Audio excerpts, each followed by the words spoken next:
Quite honestly, I was born into it. My dad was an actor, and he taught actors, and he was a booking agent at the Rooster Tail, which is a supper club in Detroit.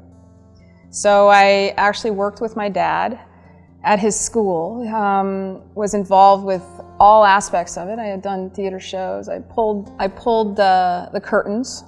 I worked at the box office. I would listen to him every night talk about his classes and the actors and which ones were good and which ones were moving in the right direction.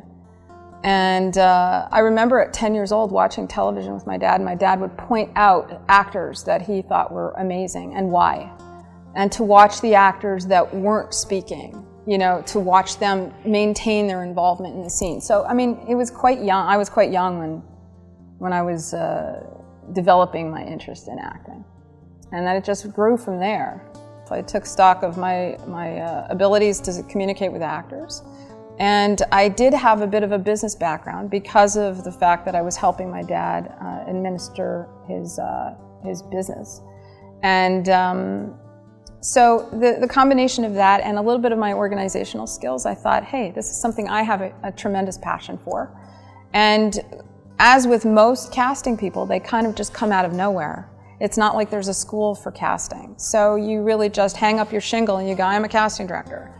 After years and years of reading and researching and looking at articles, because I would save any articles I found in magazines about the process. I would, quite cliche, I would go to the library and look at books about filmmaking and casting particularly. And then I would just do the job. And as I went through doing the job, I learned a tremendous amount. And I think about myself in those early years versus, you know, a few later, and I think to myself, how could I have ever even thought that I was a casting person? What I do pride myself on, though, is that even last year, if I compare myself and my business and how I functioned to last year, I feel like I'm always learning. And something that I find stimulating for myself, and I also think it's a bit of a lesson to other people. I think that as we're going through this process, I think we should constantly be getting better at what we do and trying to challenge ourselves anyway. From the very minute that we get the phone call that there's a project coming up, we're on IMDb Pro looking up who the people are and what the project is about. And so the first level is education, finding out who's involved, what their styles are, what their tastes are. The very first thing we have to do is read the script. And once we're reading the script, we're taking notes, creating lists of what the roles are and the tone of the show, the essence of the show.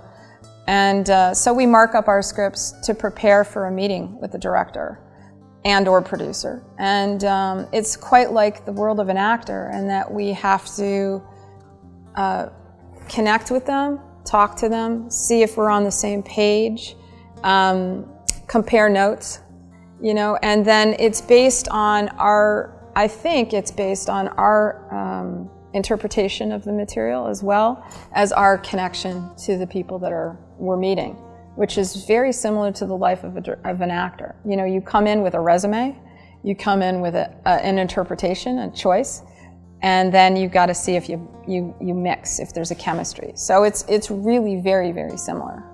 And then once we've been hired, then it's about going, you know, and gathering all the information from the script, from the meetings that we've had, and creating what is probably the most important document, and that's the breakdowns. I'll usually have a professional writer write them, and then I'll tweak it with information that I have. And then we start to disseminate that to the agents, and we start coming up with our own ideas at the same time, if we have the luxury of time. And, you know, going from there, we have to select the audition scenes. And in certain cases, we need a great deal of approval on the various stages, the breakdown, the sides. But when we're left to our own device, then we use our best judgment. We have to prepare those materials, as I said, and it also gives us the time to research the actors. I mean, I spend a lot of evenings going over, you know, through the websites, the various websites that have actors' materials. I also like to check out There are demos in certain cases, and without the time, I don't have the time to be more specific. So sometimes we're casting a bit in the dark. This is why it's really great nowadays that actors' demos are online, because I could do it at 3 in the morning. I could check out your demo at 3 in the morning, you know. So whether it be IMDb or Casting Workbook or blah, blah, blah, blah, all the other sites. Occasionally there are times when you're kind of fighting a bit of a bias that perhaps a certain market might not contain the talent or the level of talent that they're looking for. And so it's a bit of a challenge, but honestly, it's a positive challenge, because then we have the excitement of proving them wrong. And so that is a bit of a challenge, because sometimes you have amazing actors and you want them to be greeted with the enthusiasm that they deserve, and so you're kind of battling something to start. But as I mentioned, that's not all the time. That's rare, and but we do have to treat it as a positive thing. And I think those are really, I mean, time is really the most challenging, I think, as a casting director.